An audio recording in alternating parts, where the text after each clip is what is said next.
मेरा नाम मीनाक्षी है। शादी के बाद मेरी जिंदगी बहुत खुशहाल गुजर रही थी, लेकिन शादी के पूरे 1 साल बाद ही मेरे पति की मौत हो गई। मेरी सास ने कहा कि घर में मेरी शादीशुदा बेटी और उसका पति आ रहे हैं, तुम्हें उनका बहुत ख्याल रखना है। मैं अपनी नंद और उसके पति की हर तरह से सेवा कर रही थी। मेरा नंदोई बहुत ही आजाद ख्याल का था। उसने मेरी इज्जत खराब कर दी और मेरी सास से कहा कि मैंने तो भाभी के साथ कुछ भी नहीं किया, ये मुझ पर इल्जाम लगा रही हैं। मेरी सास ने मेरी बात पर विश्वास नहीं किया, लेकिन झूठ तो मेरा नंदोई बोल रहा था। मेरी सास ने मुझे धक्के देकर घर से निकाल दिया। मैं अपने पति के पुराने गांव वापस आ गई। मैं वहां रोती रही और ऊपर वाले से इंसाफ मांगती रही। एक रात जब मैं पानी पीने के लिए उठी तो अचानक पानी का मटका मेरे हाथ से गिरकर जमीन पर छूट गया। जैसे ही मेरी नजर उस टूटे हुए मटके पर गई तो मेरे पैरों तले से जमीन निकल गई, क्योंकि वहां तो पानी की जगह मेरा इस दुनिया में कोई नहीं था। मैं अनाथ थी, बेसहारा थी। मेरे मामा ने मुझे पाल पोस कर बड़ा किया था। उन्होंने इसीलिए मेरी परवरिश की थी कि जब मैं जवान हो जाऊंगी तो वो मेरी शादी किसी बूढ़े या किसी ऐसे जरूरतमंद इंसान के साथ मेरी शादी करवा देंगे जो पैसों के बदले मुझे अपने घर ले जाए। और मेरे साथ हुआ भी कुछ ऐसा ही था। मेरी शादी एक बड़ी उम्र के आदमी से हुई थी। वो मुझसे उम्र में पूरे 10 साल बड़ा था। उनकी पहली पत्नी से उनकी तलाक हो चुकी थी और अब सास को घर के कामकाज के लिए एक नौकरानी चाहिए थी। मामा जी ने जैसे तैसे मेरी शादी करवा दी थी। मैं जब शादी करके अपनी ससुराल आई तो वहाँ का माहौल बहुत ही ज्यादा अलग था। मेरी सास ने शादी की पहली रात ही मुझसे कह दिया था कि मैं तुम्हें पैसों से खरीद कर लाई हूँ, यहाँ पर ज्यादा नखरे दिखाने की कोशिश मत करना। मैं डरी सहमी हुई बैठी थी। मेरी उम्र अभी सिर्फ 20 साल थी और मैं ज्यादा कुछ जानती भी नहीं थी। जब मेरे पति संदीप कमरे में आए और उन्होंने मेरा सहमा हुआ चेहरा देखा तो वो बोले कि तुम डर क्यों रही हो, मैं कोई जानवर थोड़ी ना हूँ, उठो और खाना खा लो, तुमने भी सुबह से कुछ नहीं खाया होगा। अपनी सास की बातों से मैं काफी निराश थी। मेरी सूजी हुई आंखें देखकर उन्होंने एक आह भरी और पानी का गिलास उठाकर मेरी तरफ बढ़ा दिया। उन्होंने कहा कि मैं जानता हूँ मेरी माँ बहुत सख्त मिजाज की औरत है, लेकिन तुम फिक्र मत करो, मैं तुम्हें हर तरह से खुश रखूंगा और कोशिश करूंगा कि तुम्हें यहाँ कोई तकलीफ न हो। मेरी पहली पत्नी भी माँ की सख्ती की वजह से मुझे छोड़कर चली गई थी, लेकिन तुम बहुत छोटी हो, मैं तुम्हें अपनी पत्नी होने का पूरा हक दूंगा। मैं तुम्हें इस घर की नौकरानी नहीं बनने दूंगा। संदीप जी के ये शब्द मेरे लिए किसी मरहम से कम नहीं थे। सालों बाद किसी ने मेरे साथ इंसानों जैसा सलूक किया था। उस रात पहली बार मैंने सुख का सांस लिया था और सोचा था कि शायद अब मेरी जिंदगी बदल जाएगी, लेकिन जिंदगी इतनी आसान नहीं थी। मेरी सास का व्यवहार मेरे साथ दिन ब दिन बदतर होता जा रहा था। वो मुझे सुबह सवेरे जगा देती थी और कहती थी कि जाकर भैंसों को चारा डालो। मेरे दिन की शुरुआत इसी काम से होती थी। भैंसों को चारा डालना, गोबर उठाना होता था और फिर घर का सारा कामकाज देखना। मेरी सास तो सारा दिन चारपाई पर लेटी हुक्का पीती रहती थी और मुझे हुक्म देती रहती थी कि मीनाक्षी चल मेरे पाँव दबा, मीनाक्षी रोटी कच्ची है, मीनाक्षी सब्जी में मिर्च ज्यादा हो गई है। छोटी छोटी गलती पर भी वो मुझे मेरे बालों से पकड़कर घर से घसीटती थी। संदीप जब रात को काम से वापस आते तो वो उन्हें मेरे खिलाफ भड़काने की पूरी कोशिश करती थी। कहती थी कि देख बेटे, ये लड़की सारा दिन कुछ नहीं करती, बस बिस्तर पर पड़ी रहती है। आज इसने सब्जी भी जला दी थी। मैं तो कहती हूँ कि इसे सीधा कर दे, वरना ये भी तेरी पहली पत्नी की तरह तुझे छोड़कर चली जाएगी और तेरे सर पर सवार हो जाएगी। संदीप अपनी माँ की बातों में नहीं आते थे, क्योंकि वो सब समझते थे। वो खामोशी से खाना खाते और फिर मुझे इशारे से अपने पास बुलाते थे और कहते थे कि मुझे बताओ, आज माँ ने फिर से तुम्हें मारा है। मैं बस खामोश रहती थी और अपनी कमीज की आस्तीन ऊपर करके नीले निशान उनको दिखा देती थी। वो अफसोस से मेरा हाथ थाम लेते थे और कहते थे कि मीनाक्षी, मैं ऐसा क्या करूं कि तुम्हें इस सब से बचा लूं। वो मेरी माँ है, मैं उनके साथ झगड़ा नहीं कर सकता, उन पर हाथ नहीं उठा सकता, लेकिन मैं तुमसे वादा करता हूँ कि मैं तुम्हें कभी अकेला नहीं छोड़ूंगा। मैं हमेशा तुम्हारे साथ हूँ, तुम मेरी जिम्मेदारी हो। वक्त गुजरता गया और हमारी शादी को पूरा 1 साल गुजर गया था, लेकिन अभी तक हमें कोई संतान नहीं हुई थी। ये बात मेरी सास के लिए एक नया हथियार बन गई थी। अब वो मुझे बांझ और मनहूस के नाम से पुकारने लगी थी। एक दोपहर जब मैं कपड़े धो रही थी तो मेरी सास मेरे पास आई और मेरे गीले हाथों पर लकड़ी का डंडा दे मारा। मैं दर्द से चिल्ला उठी थी। वो कहने लगी, क्यों चिल्ला रही है? पूरा 1 साल हो गया है तुझे इस घर में आए हुए, एक वारिस तो तू हमें दे नहीं सकी, बांझ कहीं की। तेरे मामा ने सही कहा था कि तू किसी काम की नहीं है, तू मनहूस है, तू मेरे बेटे की नस्ल खत्म करने आई है, लेकिन मैं ऐसा नहीं होने दूंगी, मैं तुझे छोड़ूंगी नहीं। मैंने रोते हुए कहा, माँ जी, इसमें मेरी क्या गलती है? आखिर इसमें मेरा क्या कसूर है? ये तो ऊपर वाले की देन है। उन्होंने चिल्लाकर कहा कि जुबान लड़ाती है मेरे साथ, अगर तेरे बस में नहीं है तो निकल जा मेरे इस घर से। मैं अपने बेटे की दूसरी शादी करवा दूंगी, किसी जवान और सेहतमंद लड़की को लाऊंगी जो मुझे पोता दे सके। तू तो बस रोटियों का बोझ है। उसी शाम जब संदीप जी घर आए तो माहौल बहुत ही तनाव भरा था।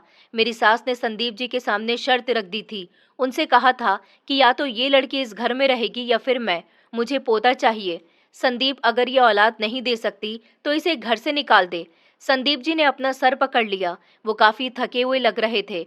उन्होंने मेरी तरफ देखा, मैं दरवाजे की चौखट पर खड़ी आंसू बहा रही थी। वो उठे और अपनी माँ के सामने खड़े हो गए।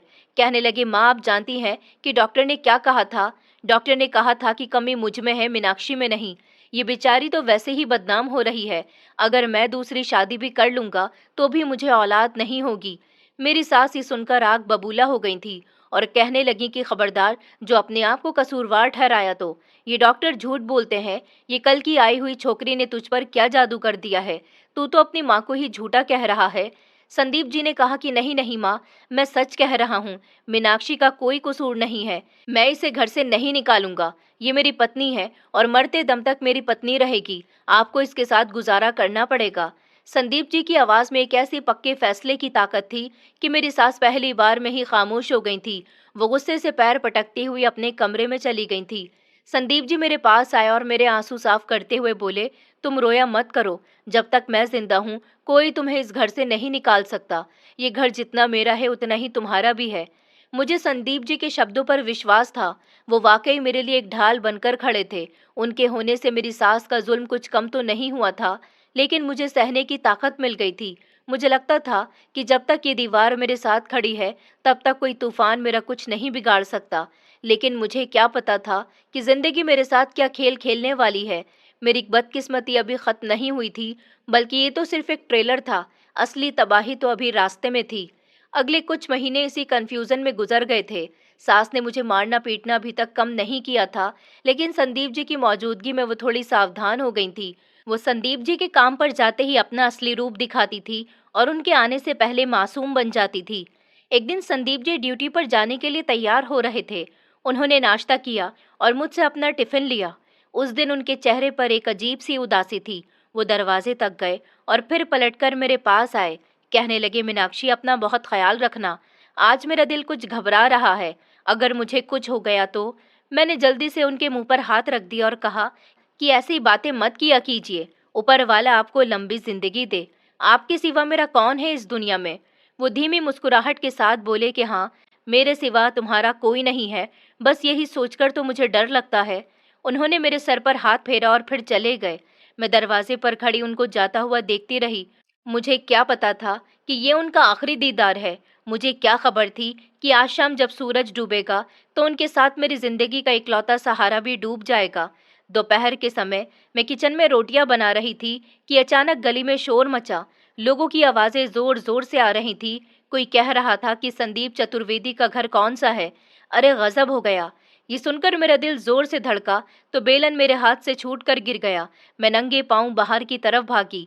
मेरी सास पहले ही दरवाजे पर जाकर खड़ी हो गई थी। बाहर कुछ लोग इकट्ठा थे और उनके चेहरों पर हवाइयां उड़ी हुई थी। उनमें से एक आदमी आगे बढ़ा और मेरी सास से बोला, अम्मा जी, हौसला रखो, तुम्हारे बेटे संदीप चतुर्वेदी का एक्सीडेंट हो गया है। वो मौके पर ही वो आदमी अपनी बात अधूरी करके ही रुक गया था, लेकिन ये शब्द जब उसने पूरे किए तो वो गूंजने के बजाय एक सन्नाटे में बदल गए थे। मेरी सास की एक जोरदार चीख ने आसमान सर पर उठा लिया था। मेरी आंखों के आगे अंधेरा छा गया था।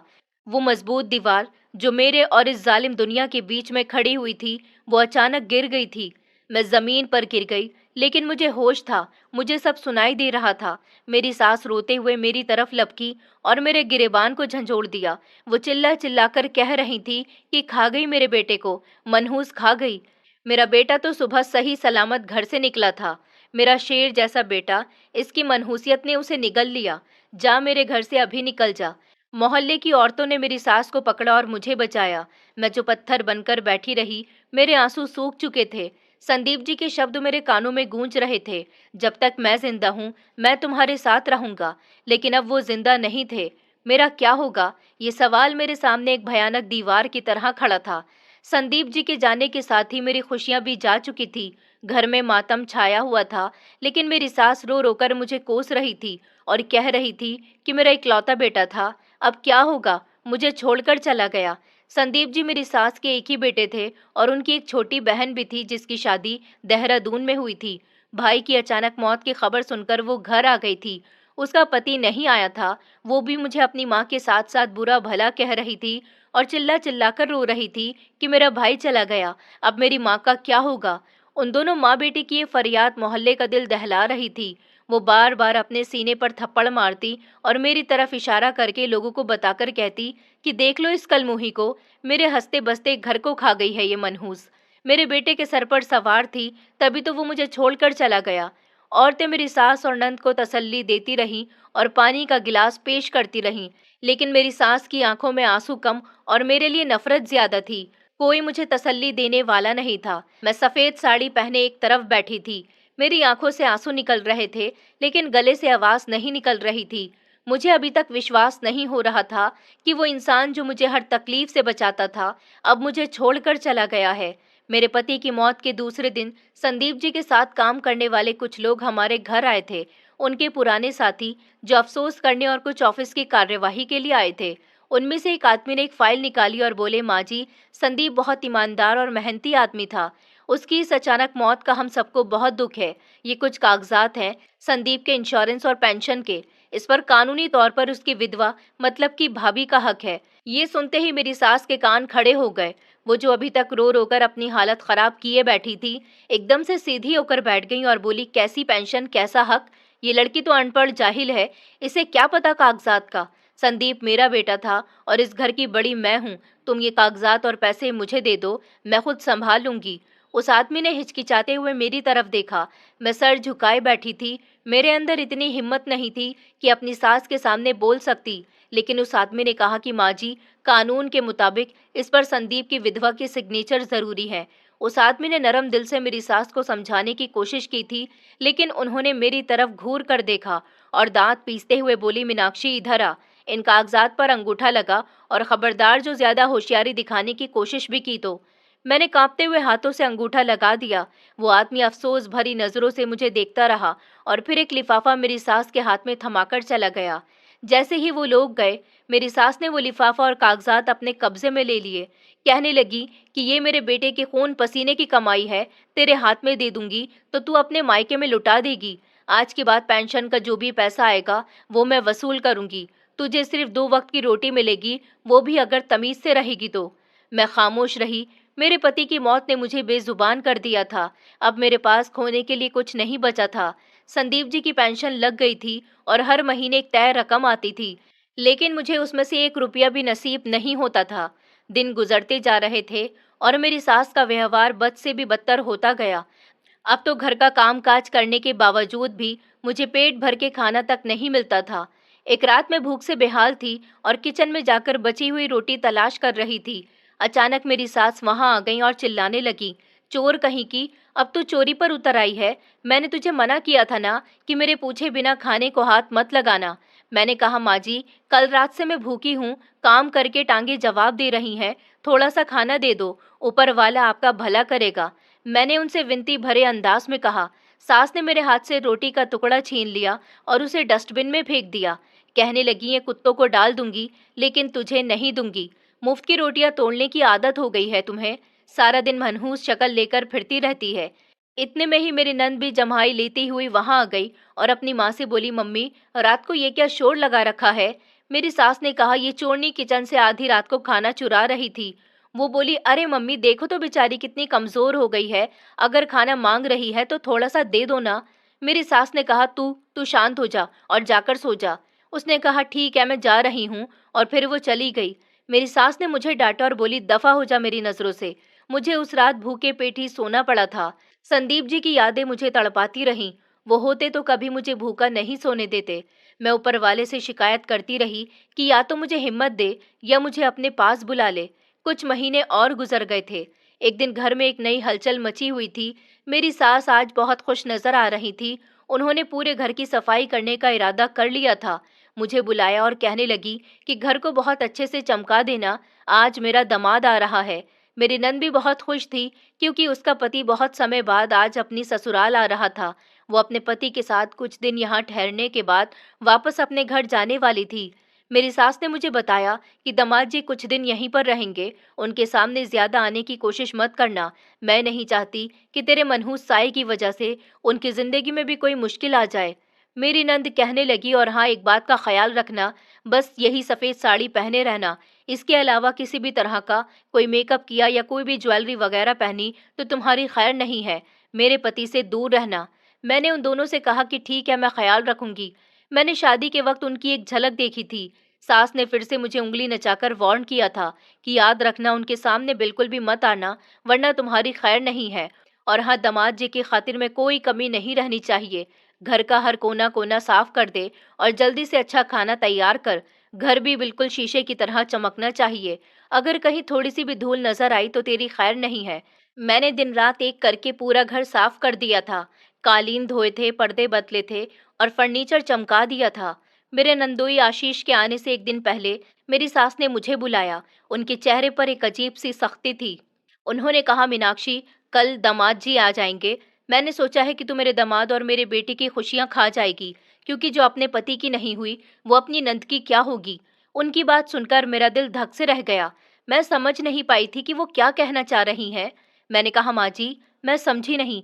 मेरी सास ने नफरत से मुंह फेर लिया और कहने लगी कि सीधी सी बात है, मैं नहीं चाहती कि तेरे सुंदर चेहरे की वजह से मेरे दामाद का ध्यान भटके और मेरी बेटी का घर खराब हो। मेरी बेटी वैसे भी तुझे पसंद नहीं करती। कल से वो बहुत परेशान है और बार बार कह रही है कि मीनाक्षी इस घर में मौजूद है, वो उसके पति के सामने आएगी जरूर।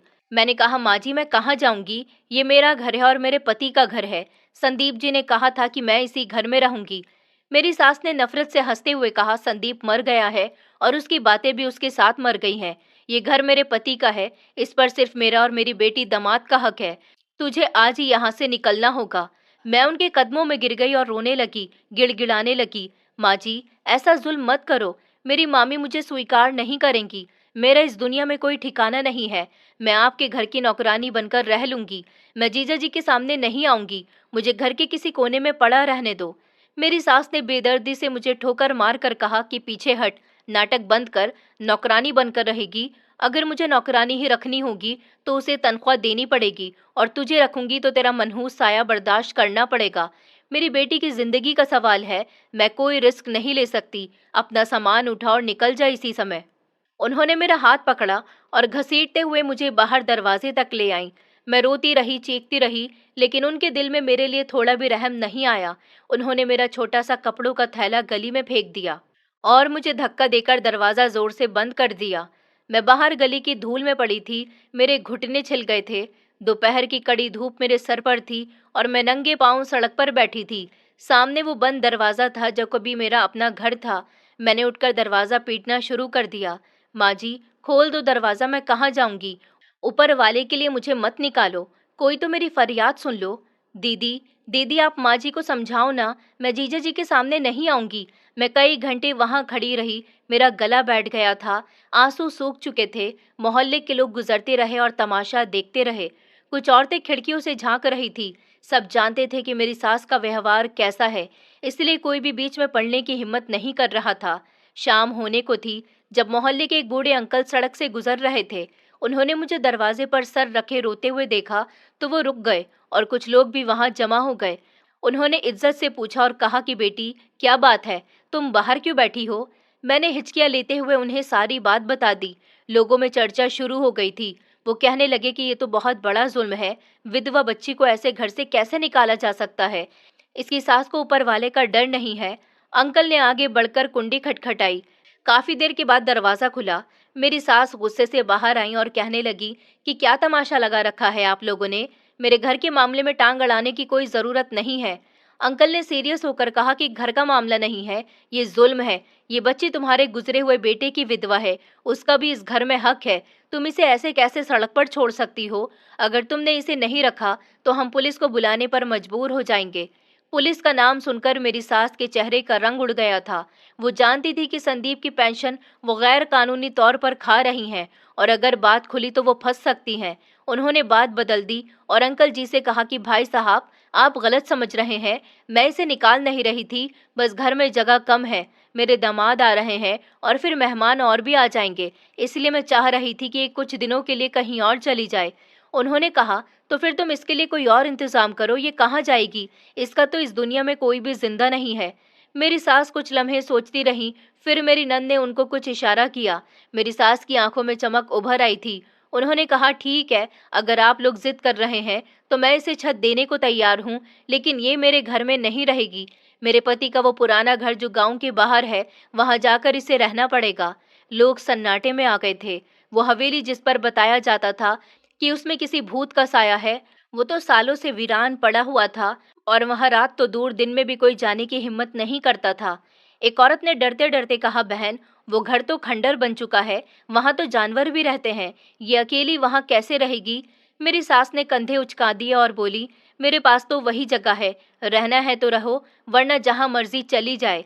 मैं अपने नए नवेले घर में इसकी मनहूस शक्ल बर्दाश्त नहीं कर सकती। ये मेरी आखिरी बात है। अंकल जी और मोहल्ले वालों ने मुझे देखा, उनकी नजरों में हमदर्दी तो थी, लेकिन वो भी मेरी सास से ज्यादा बहस नहीं करना चाहते थे। मेरे पास कोई दूसरा रास्ता नहीं था।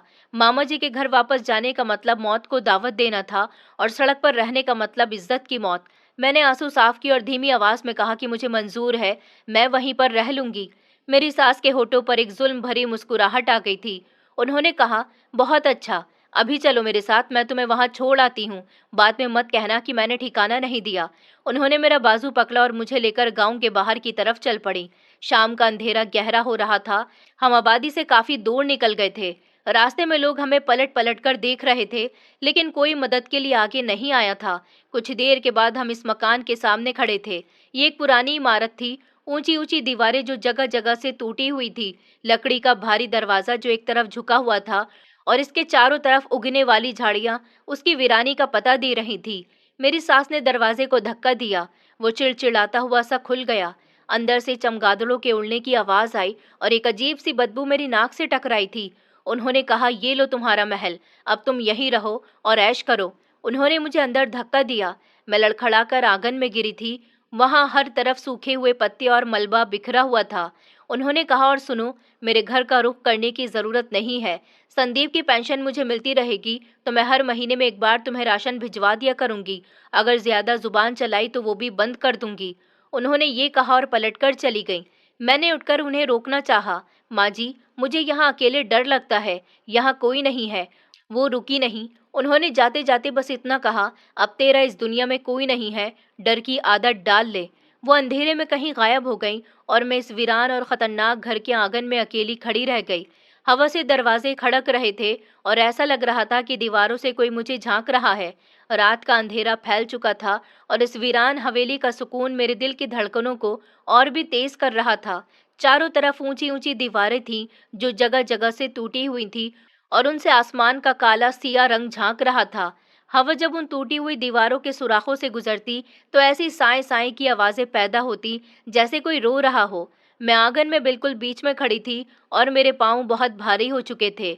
मैंने डरते डरते एक पुरानी दीवार का सहारा लिया और वहीं जमीन पर बैठ गई। मेरे दिमाग में बचपन की वो सारी कहानियां घूम रही थी जो मेरे पिताजी मुझे सुनाया करते थे कि ऐसे वीरान घरों में भूत प्रेत का असर होता है। लेकिन फिर मुझे अपनी सास का चेहरा याद आया तो मुझे लगा कि इंसानों का जुल्म भूत प्रेत के डर से भी कहीं ज्यादा खौफनाक होता है। मैंने अपने घुटनों में सर रख दिया और रोने लगी। संदीप जी, आप कहाँ चले गए? देखो आपकी मीनाक्षी के साथ क्या हो रहा है। आप तो कहते थे कि मैं आपकी जिम्मेदारी हूँ, आज मुझे ये किस हाल में छोड़कर गए हो? मेरी आवाज इस वीरान हवेली में गूंजी और वापस लौटकर मुझ तक ही आ गई थी। कोई सुनने वाला नहीं था। रात जैसे तैसे डर और जागते हुए गुजर गई थी। कभी किसी जानवर के भौंकने की आहट होती तो मेरा दिल गले में आ जाता था। मैं सारी सारी रात ऊपर वाले को याद करती रहती थी। जब सुबह का सूरज निकला तो उसकी रोशनी ने मेरे डर को कुछ कम कर दिया था, लेकिन एक नई मुसीबत मेरे सामने खड़ी करती थी। भूख से पेट में चूहे दौड़ रहे थे। कल दोपहर से मैंने कुछ नहीं खाया था। मैंने हवेली का जायजा लिया। ये सच में बहुत पुराना घर था। सुना था कि यह हवेली जिसकी थी वो आदमी बहुत अमीर था। ये घर मेरे ससुर जी ने खरीदा जरूर था, लेकिन मेरी सास और उनका परिवार कभी इस घर में नहीं रहे थे, क्योंकि इस गांव के लोग पहले ही कहते थे कि यहाँ इस घर से अजीब अजीब तरह की आवाजें आती हैं और यहाँ किसी आत्मा का साया है। बस इसी वजह से मेरी सास कभी यहाँ रहने पर राजी नहीं हुई थी और उन्होंने शहर में छोटा सा घर बना लिया था जिसमें वो अपने परिवार के साथ रहती थी, और ये घर बंद कर दिया गया था। मेरे ससुर ने कई बार इस घर को बेचने की कोशिश भी की थी, लेकिन कोई भी इस घर को खरीदना नहीं चाहता था। यहाँ के कमरों में जगह जगह धूल जमी हुई थी और छतों पर मकड़ियों के जाले लटक रहे थे। एक कमरे में मुझे कुछ टूटी हुई चारपाई और एक पुराना लकड़ी का टेबल नजर आया था। टेबल पर मिट्टी जमी हुई थी और पास ही एक कोने में कुछ मिट्टी के बर्तन और एक पुराना सा जग पड़ा हुआ था। शायद ये उन लोगों का सामान था जो कई सालों पहले यहाँ रहते थे। मैंने सोचा कि हाथ पर हाथ धरे बैठने से कुछ नहीं होगा। अगर जिंदा रहना है तो पेट की आग बुझानी होगी। मेरी सास ने कहा था कि वो राशन भिजवा देंगी, लेकिन मैं जानती थी कि उनकी बात पर विश्वास करना बेवकूफ़ी है। मुझे खुद कुछ करना होगा। मैंने अपना दुपट्टा ठीक किया और हिम्मत जमा करके इस हवेली से बाहर निकली। गांव की गलियां जाग चुकी थी। मैं जिस गली से गुजरती लोग मुझे पलट पलट कर देखते। औरतें चर्चा करती, अरे ये तो वही है जो उस खुफिया भूतिया हवेली में रह रही है। इसकी सास ने इसे घर से निकाल दिया। हाँ, लेकिन सुना है कि ये मनहूस है, पति को खा गई। इसके लिए तो वही हवेली ठीक है। उनकी बातों पर मैंने अपने कान बंद कर लिए थे। मैं चलती हुई एक बड़े से घर के दरवाजे पर पहुंची। ये सरदार जी का घर लग रहा था। मैंने दरवाजा खटखटाया। एक बड़ी उम्र की नौकरानी बाहर आई। कहने लगी कि क्या चाहिए, कुछ मांगने आई हो क्या? आगे आ जाओ। मैंने कहा, मैं कुछ मांगने नहीं आई हूँ, मुझे काम चाहिए, सफाई, बर्तन, कपड़े धोने का। मैं सब काम कर लेती हूँ, मुझे बस काम दे दो। नौकरानी ने मुझे ऊपर से लेकर नीचे तक देखा और फिर अंदर आवाज लगाई, मालकिन, एक लड़की काम मांग रही है। अंदर से एक भारी भरकम औरत बाहर आई। उनके गले में सोने की चेन और हाथों में अंगूठियां चमक रही थी। उन्होंने मुझे हैरानी से देखा और बोली, कौन हो तुम, किसकी बेटी हो? मैंने नजरें झुकाकर जवाब दिया कि मेरा नाम मीनाक्षी है, मैं संदीप की पत्नी हूँ जिसका एक्सीडेंट। मेरी बात अभी पूरी भी नहीं हुई थी कि उस औरत का चेहरा साफ हो गया और बोली, अच्छा तो तुम हो वो? ये तो अशुभ हो गया। सुबह सुबह तुम्हारी शक्ल देख ली, पता नहीं दिन कैसा गुजरेगा। अरे बहन, हमने तुम्हारे किस्से सुने हैं। जिस पति ने तुम्हें सहारा दिया तुम उसके लिए भारी साबित हुई। मेरे घर में छोटे छोटे बच्चे हैं, मैं तुम्हारे अशुभ कदम अपने घर में नहीं ला सकती, जाओ यहाँ से। उन्होंने नौकरानी को इशारा किया और दरवाजा मेरे मुंह पर ही बंद कर दिया। मैं तो दंग रह गई थी। पति की मौत का दुख कम था क्या कि अब लोग मुझे भी कातिल और मनहूस समझने लगे थे। मैंने हिम्मत नहीं हारी। मैंने दूसरे घर का दरवाजा खटखटाया, वहां से भी यही जवाब मिला। तीसरे घर से भी धुतकार मिली। सूरज सर पर आ चुका था। भूख और प्यास से मेरा बुरा हाल था। मुझे लगा मैं सड़क पर गिर जाऊंगी। पूरा गांव जैसे मेरे खिलाफ हो चुका था। कोई मुझे नौकरी देने को तैयार नहीं था। मैं थक हार कर एक दीवार की साइड में बैठ गई थी और आंसू मेरे गले पर बह रहे थे। ऊपर वाले से कहने लगी कि ये कैसी परीक्षा है, इज्जत की रोटी कमाना भी जुर्म हो गया। क्या मैं चोरी करूं, क्या मैं भीख मांगूं? अभी मैं यही सोच रही थी कि सामने वाले घर का दरवाजा खुला और एक औरत बाहर निकली। उसके चेहरे पर सख्ती थी, लेकिन आंखों में वो नफरत नहीं थी जो बाकियों में थी। उसने मुझे देखा और करीब आई और बोली, तुम काम ढूंढ रही हो ना? मैंने देखा है तुम्हें कई घरों से खाली हाथ लौटते हुए। मैंने जल्दी से आंसू साफ किए और खड़ी हो गई कि जी, मुझे काम की बहुत ज़रूरत है। मैं बहुत ही मेहनती हूँ, आप जो कहेंगी मैं वो करूँगी। उस औरत ने अपना नाम शिल्पा बताया था। वो गांव की दर्जन थी और अकेली रहती थी। उसने कहा, देखो लड़की, मैं कोई अमीर औरत तो नहीं हूँ, मेरा घर भी छोटा ही है। मुझे सफाई और कपड़े धोने के लिए मदद चाहिए होती है, क्योंकि अब मेरी कमर में दर्द रहता है, लेकिन मैं तुम्हें ज़्यादा पैसे नहीं दे सकती। मैंने कहा, भाभी जी, मुझे पैसों की ज़रूरत नहीं है, बस रोटी की फिक्र है। आप मुझे 2 वक्त की रोटी दे दिया करो और जो थोड़ा बहुत ऊपर से दे सको मैं रख लूँगी। मैंने बेबसी से कहा। तो शिल्पा भाभी ने कुछ सोचा और फिर सर हिला दिया। बोली, ठीक है, लेकिन काम में कोई लापरवाही नहीं होनी चाहिए। सुबह सूरज निकलते ही आना होगा और शाम तक काम करना होगा। अगर एक दिन भी छुट्टी की तो मैं हमेशा के लिए तुम्हारी छुट्टी कर दूंगी। मुझे तो जैसे डूबते को तिनके का सहारा मिल गया था। मैंने जल्दी से हाँ कर दी थी और कहा कि मैं कल सुबह ही आ जाऊंगी, ऊपर वाला आपका भला करे। मैं वापस इस वीरान हवेली की तरफ लौट आई थी। अभी भी मेरा पेट खाली ही था, लेकिन उम्मीद की एक किरण जाग उठी थी। रास्ते में एक नल नजर आया। मैंने वहां पानी पीकर पेट की आग बुझाई थी और हवेली में आ गई थी। अगले दिन से मेरी नई जिंदगी की शुरुआत हो गई थी। मैं सुबह सवेरे उठती और 6 बजे तक शिल्पा भाभी के घर पहुंच जाती थी। काम तो वहां बहुत ज्यादा था। वो मुझसे पूरे घर की साफ सफाई करवाती थी, कपड़ों का ढेर लगा देती थी और खुद मशीन पर सिलाई करती रहती थी। दोपहर को वो मुझे रात की बची हुई रोटी और अचार दे देती थी। मेरे लिए वो रोटी किसी छप्पन भोग से कम नहीं थी। मैं वो खा लेती और ऊपर वाले का शुक्रिया अदा करती थी। दिन हफ्तों में और हफ्ते महीनों में बदलने लगे। उस दौरान मेरी सास ने एक बार पलटकर भी मेरी खबर नहीं ली थी। मैंने उनसे उम्मीद छोड़ दी थी। शिल्पा भाभी का व्यवहार भी कुछ नरम नहीं था। वो काम में जरा सी भी गलती पर मुझे सख्त सुना देती थी। मीनाक्षी, मेरी साड़ी ठीक से नहीं धुली, साबुन के पैसे क्या मैं बर्बाद करने के लिए देती हूँ? दोबारा धो इसे। मैं चुपचाप दोबारा कपड़े धोने के लिए बैठ जाती थी। मेरे हाथ डिटर्जेंट पाउडर और साबुन से फट चुके थे। उंगलियों में चीरा लग गया था। जिनमें साबुन लगता तो जान निकल जाती थी, लेकिन मैं उफ तक नहीं करती थी। मैं जानती थी कि अगर ये नौकरी गई तो मैं भूखी मर जाऊंगी। शाम को जब मैं वापस अपनी हवेली में आती तो मेरा पूरा शरीर टूट रहा होता था। लेकिन अजीब बात ये थी कि वो वीरान और डरावना घर अब मुझे अपना सा लगने लगा था। वहां कोई मुझे ताना देने वाला नहीं था, न कोई मुझे मनहूस कहने वाला था। मैं इस टूटी फूटी टेबल पर बैठती और अपने दिन भर की थकान उतारती। मैंने इस हवेली के कमरे को रहने के काबिल बना लिया था। वही पुरानी चारपाई ठीक कर ली थी और टेबल साफ करके पानी का जग वहीं रख दिया था। बरसात का मौसम शुरू हो रहा था। आसमान पर काले बादल अक्सर छाए रहते थे। मुझे डर लगता था क्योंकि हवेली की छतें टपकती थी और दीवारें कमजोर थी। एक दिन शिल्पा भाभी के घर का काम ज्यादा था। उनके यहाँ मेहमान आए हुए थे। मुझे बर्तन धोते धोते रात हो गई थी। बाहर तूफानी हवा चल रही थी। मैंने कहा, भाभी, मैं अब जाऊं? मौसम खराब हो रहा है। मैंने डरते हुए उनसे पूछा था।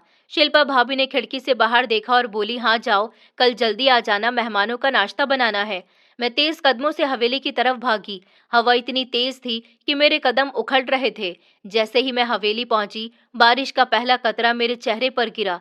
मैंने जल्दी से दरवाजा बंद किया और कुंडी लगा दी। मूसलाधार बारिश शुरू हो गई थी। बिजली की कड़क और बादलों की गरज ने हवेली को हिलाकर रख दिया था। मैं अपने कमरे में आकर दुबक गई थी।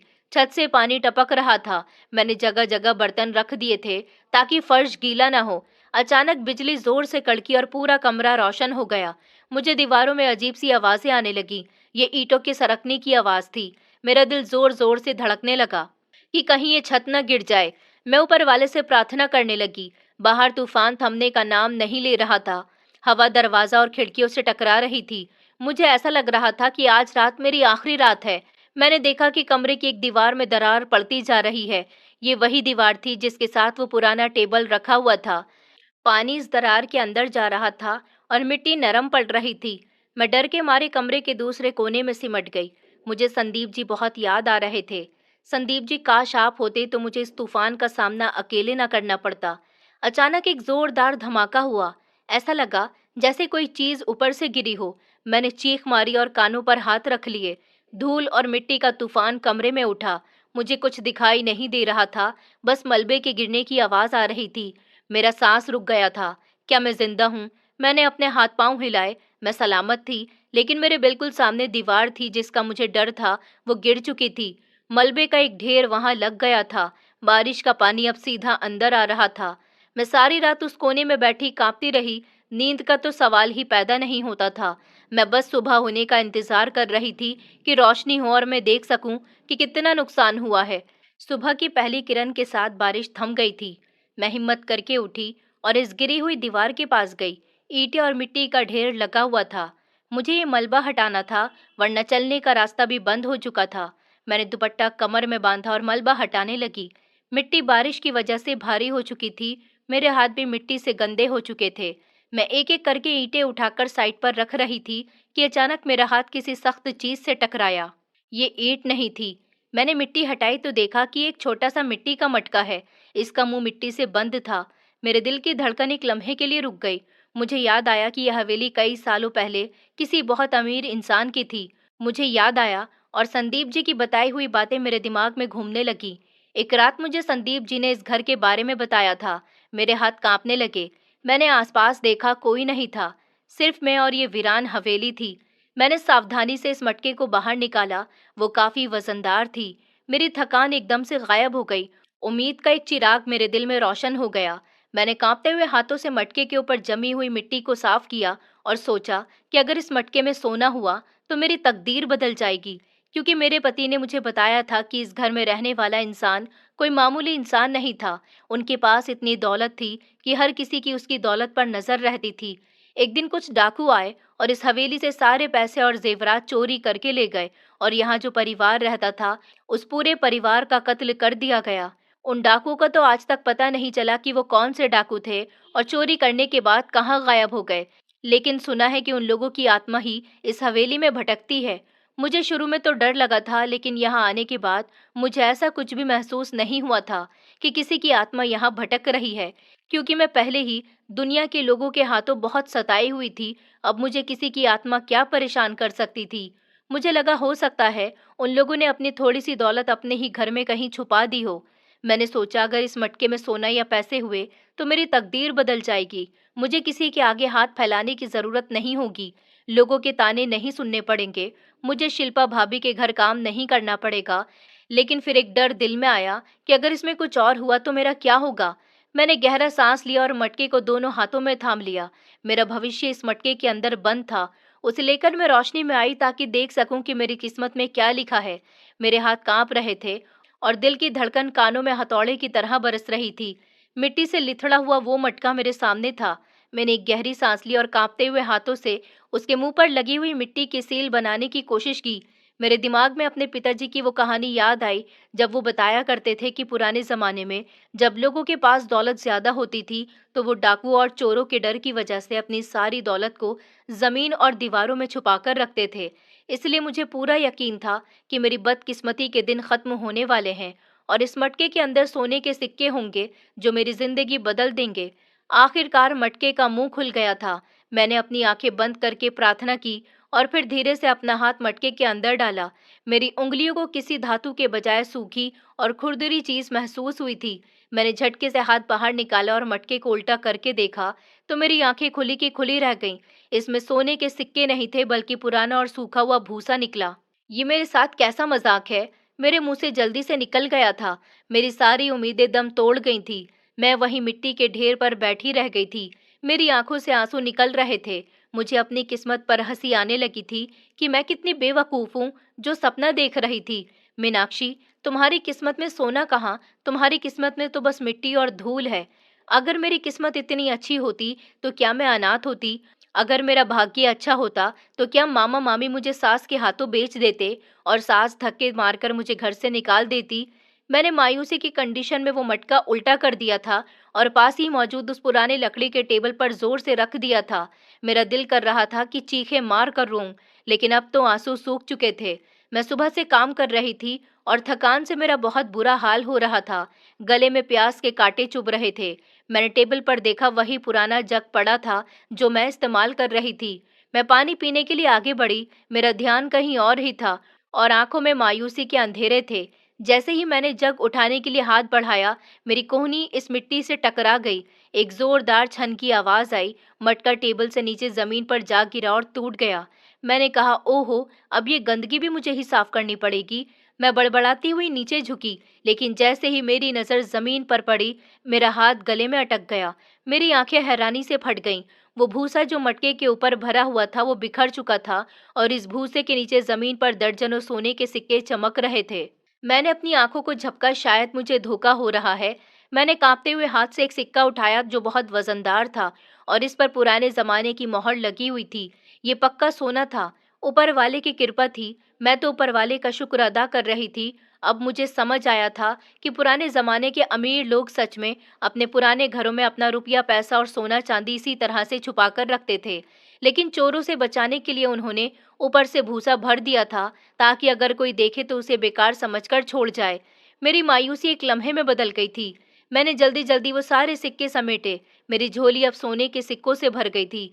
मैंने एक पुराना कपड़ा लिया और इन सिक्कों को अच्छी तरह से पैक कर लिया। मैं जानती थी कि ये राज मुझे फिलहाल राज ही रखना है। मैंने वो पोटली अपने सीने से लगाई और सीधा शहर का रुख किया। शहर जाकर जब मैंने सुनार को वो सिक्के दिखाए तो उसकी आंखें भी चमक उठी थी। उसने मुझे इन सिक्कों की बहुत भारी कीमत दी थी। जब मैं नोटों से भरे हुए थैले लेकर वापस इस वीरान हवेली में आई तो मुझे लग रहा था कि मैं हवाओं में उड़ रही हूँ। अगले ही दिन से मैंने काम शुरू कर दिया था। सबसे पहले मैंने मजदूर बुलवाए और इस वीरान और भूत बंगले जैसी हवेली की मरम्मत शुरू करवाई। दीवारें दोबारा बनी, छतें पक्की हुई और पेंट होने से तो घर का नक्शा ही बदल गया था। गांव वाले हैरान और परेशान थे। वो लोग जो मुझे कल तक भिखारी समझकर धुतकार रहे थे, अब रुक रुक कर इस हवेली को देखते और कहते, मीनाक्षी के पास इतना पैसा कहाँ से आ गया? कहीं कोई खजाना तो नहीं मिल गया? लोगों में बातें होने लगी थी, लेकिन मैंने किसी की परवाह नहीं की थी। घर की मरम्मत के बाद मैंने शहर से कपड़ा मंगवाया और अपने घर के पीछे वाली साइड में एक छोटी सी दुकान खोल ली थी। मेरा अपना कपड़े का बिजनेस देखते ही देखते चल निकला था। ऊपर वाले ने मुझे इतनी कामयाबी दी थी कि मैं संभल भी नहीं पा रही थी। अब मेरी बारी थी। मुझे वो सब कुछ वापस लेना था जो मुझसे छीना गया था। दौलत आ गई थी, लेकिन मेरे दिल में अभी भी वो कांटा चुभ रहा था जो मेरी सास ने मुझे दिया था। संदीप जी की निशानी, उनकी पेंशन। मैंने शहर से वकील की और अदालत के जरिए अपनी सास को नोटिस भिजवा दिया। जब पुलिस और अदालत के लोग मेरी सास के घर पहुंचे और पेंशन के कागजात हासिल किए, तो मोहल्ले में हंगामा खड़ा हो गया था। मेरी सास ने बहुत शोर मचाया था कि मेरी बहू मुझ पर झूठा केस कर रही है। ये पैसे मेरे बेटे के हैं, लेकिन कानून के सामने उनकी एक नहीं चली। कागजात पर मेरे साइन थे और मैं ही कानूनी वारिस थी। कागजात और अब तक की वसूल की गई रकम का हिसाब जब अदालत ने मांगा तो मेरी सास के होश उड़ गए थे। उन्हें वो सारे कागजात मुझे वापस करने पड़े। ये सिर्फ कागजात नहीं थे, ये मेरी इज्जत थी। मोहल्ले वालों को अब यकीन हो गया था कि मैं सच्ची थी और मुझ पर जुल्म हुआ था। लोग मेरे पास आते और मेरी हिम्मत की दाद देते, कहते कि बेटी हमें माफ कर दो, हमें तो लगा था कि इस घर में आने के बाद तुम्हें यहाँ के भूत प्रेत परेशान करेंगे, तुम जल्द ही यहाँ से डरकर भाग जाओगी। लेकिन तुम तो बहुत हिम्मत वाली निकली, हमने तुम्हें गलत समझा, तुमने बहुत सब्र किया है। मैं मुस्कुराकर खामोश हो जाती। मेरा मानना था कि ये मेरे सब्र का फल है जो मैंने बरसों किया। दूसरी तरफ मेरी सास के घर में कयामत खड़ी हो गई थी। मेरा नंदोई अब परमानेंट यहाँ जम चुका था और चाहता था कि मेरी सास अपना सब कुछ अपने दामाद के नाम कर दे। एक दिन बात इतनी बढ़ गई थी कि नंदोई ने गुस्से में आकर मेरी नंद को ही तलाक दे दी थी और मेरी सास और नंद का सारा सामान उठाकर बाहर फेंक दिया। वो जानता था कि उन दोनों माँ बेटी के सर पर किसी मर्द का हाथ नहीं है, इसलिए उसने उनको कमजोर समझा था और चालाकी से वो उनके घर और उनका सब कुछ अपने नाम करना चाहता था। मेरी सास ने अपने दामाद को बहुत समझाया था, मगर वो नहीं माना था। अब वो दोनों बेसहारा हो गई थी। उन दोनों के पास कोई ऐसा रास्ता नहीं था कि वो किसी से मदद ले लेती। आज वो मेरी जगह इस तरह गली में खड़ी थी जैसे कुछ समय पहले मैं खड़ी थी। शाम के समय मेरे दरवाजे पर दस्तक हुई। मैंने नौकरानी को भेजा, वो वापस आई और बोली, मालकिन, बाहर कोई बूढ़ी औरत आई है, उनके साथ एक जवान औरत भी है। उनकी हालत बहुत बुरी है, आपसे मिलना चाहती हैं। मैं बाहर दरवाजे पर गई। मेरी सास वहां खड़ी थी और मेरी नंद। उन दोनों के कपड़े बहुत गंदे थे, बाल बिखरे हुए थे और आंखों में आंसू भर रहे थे। वो मुझे देखते ही मेरे पैरों में गिर गईं। नंद बोली, भाभी हमें माफ कर दो। सास बोली, बहू मुझे भी माफ कर दो, मैंने तुम्हारे साथ बहुत गलत किया। मेरे दामाद ने मुझे और मेरी बेटी को घर से निकाल दिया। हमारे पास कोई ठिकाना नहीं है। उसने चालाकी से हमारा घर और सब कुछ अपने नाम कर लिया। मैंने तुम्हारे साथ बहुत जुल्म किया। मेरे गुनाहों की सजा मुझे मिल गई है। ऊपर वाले के लिए हमें अपने घर में जगह दे दो। उनको इस हाल में देखकर मेरा दिल भर आया था। पुराना गुस्सा और नफरत एक लम्हे में पिघल गई थी। मुझे संदीप जी का चेहरा याद आ गया। वो अपनी माँ और बहन से बहुत मोहब्बत करते थे। अगर वो जिंदा होते तो अपनी माँ और बहन को इस हालत में देखकर कितना दुखी होते। मैंने झुककर उन दोनों को गले से लगा लिया था और अपनी सास से कहा कि आप शर्मिंदा ना हो, आप मेरे पति की माँ हैं, ये घर आपका है। आप दोनों को मैं अपने घर में रहने के लिए जगह दे दूंगी। वो दोनों मुझे फटी हुई नजरों से देखने लगी। मेरी नंद ने कहा कि भाभी, क्या तुमने हमें माफ कर दिया है, इतना सब कुछ होने के बाद भी? मैंने कहा कि हाँ हाँ, मैं तुम लोगों से बदला लेकर तुम जैसी नहीं बनना चाहती। ऊपर वाले ने मुझे बहुत हिम्मत दी है, सब्र दिया है। मेरे पास अब सब कुछ है, तो मेरा फर्ज है कि मैं तुम पर भी रहम करूं। मैं उन्हें लेकर अंदर आ गई थी। उन दोनों को नहाने के लिए कहा और दोनों के लिए साफ सुथरे कपड़े दिए। मैंने उन्हें घर के सबसे अच्छे कमरे में जगह दी थी। वो दोनों माँ बेटी दिन रात अपनी गलतियों की माफी मांगती रहती थी। उनका घमंड अब मिट्टी में मिल चुका था और अब वो दोनों बुरी तरह से टूट चुकी थी। वक्त गुजरता गया। मैंने शादी नहीं की थी। मेरे पास सब कुछ था, लेकिन दिल में एक कसक थी। मैंने सोचा कि मैं अपनी इस दौलत को किसी अच्छे मकसद के लिए इस्तेमाल करूंगी। मैंने हवेली के साथ वाली जमीन खरीदकर वहां एक अनाथ आश्रम बनाया और आज इस अनाथ आश्रम में काफी सारे अनाथ और बेसहारा बच्चे हैं। ये वो बच्चे हैं जिनका इस दुनिया में कोई सहारा नहीं था। मैं नहीं चाहती थी कि जो बचपन मैंने गुजारा है, जो ठोकरें मैंने खाई हैं, वो ये मासूम बच्चे ना खाएं। मैं सारा दिन उन बच्चों के बीच गुजारती हूँ, उनकी शिक्षा और उनके परवरिश का ख्याल रखती हूँ। जब ये बच्चे मुझे माँ कहकर पुकारते हैं तो मुझे लगता है कि मेरी जिंदगी का मकसद पूरा हो गया। मेरी सास अब बहुत बूढ़ी हो गई हैं और मेरी नंद मेरे साथ समाज सेवा में लगी रहती है। उन बच्चों के साथ मेरी सास भी खुश रहती हैं। वो अक्सर बच्चों को कहानियां सुनाती हैं और फिर मेरी तरफ देखकर कहती हैं कि बेटी, तुमने मुझे सिर्फ जगह नहीं दी बल्कि मुझे इंसान बना दिया। तुम जीत गई और मेरा जुल्म हार गया। मैं आसमान की तरफ देखकर मुस्कुरा देती हूँ। मुझे बादलों में अपने पति का मुस्कुराता हुआ चेहरा नजर आता है। मुझे यकीन है कि वो जहाँ भी हैं, मुझे देखकर बहुत खुश हो रहे होंगे। जिंदगी ने मुझे बहुत मुश्किल सबक सिखाए, लेकिन सबसे बड़ा सबक यही था कि सब्र का फल हमेशा मीठा होता है। ऊपर वाला कभी भी हमें अकेला नहीं छोड़ता। दोस्तों, उम्मीद करती हूँ आपको हमारी कहानी पसंद आई होगी। कहानी पसंद आई है तो वीडियो को लाइक करें, चैनल पर नए हैं तो चैनल को सब्सक्राइब करें और हाँ, नोटिफिकेशन बेल को ज़रूर दबाएं ताकि अगली अपडेट सबसे पहले आपको मिले।